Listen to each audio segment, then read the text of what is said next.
Hi, this is Luke Zip from Crocker Farm Auction, and I'm here with two outstanding examples of Ohio stoneware that we will be offering in our November 3rd Stoneware and Redware auction. One thing that is great about being in the business of handling stoneware and redware pottery is that we really get to see what was made in America throughout the 150 years of stoneware production and throughout all the different regions of stoneware production.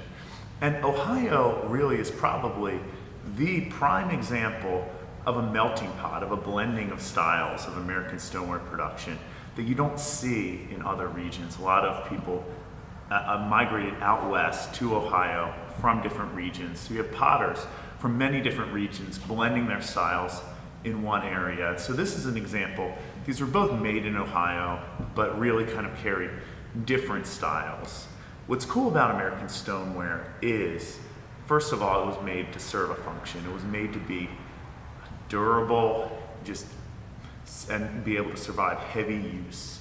And so both of these are just primarily storage vessels, but they're made to be beautiful as well. And so the potters really took their own artistic influence, what they have learned from other potters and decorators, and then also their innovation to the pot to make it aesthetically pleasing.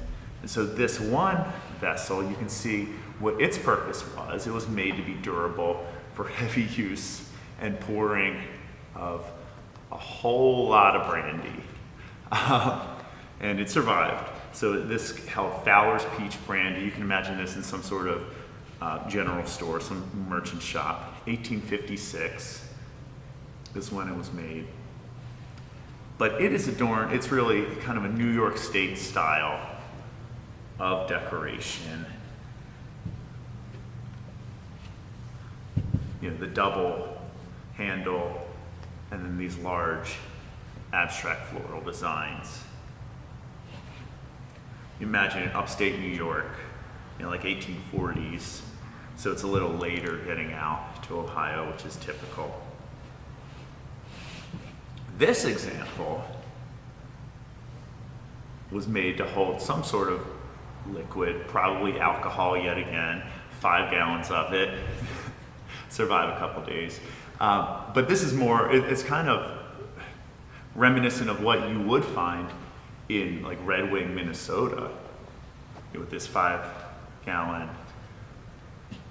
You can imagine with like the bee stinger from Red Wing, but really that began kind of in the Akron area of Ohio. So it's a different style of stoneware, but the decoration is this figural owl decoration, which is just outstanding because what people like in American stoneware decoration is the folk art quality, that this wasn't a trained artist who decorated this pot, but still obviously was very skilled to take just a monochromatic design. All he had was cobalt oxide, just one color, and make a really three-dimensional feel by applying cobalt heavier in some areas than others, lighter than heavier, to get the feather detail and the personality of this owl, just this outstanding face on him.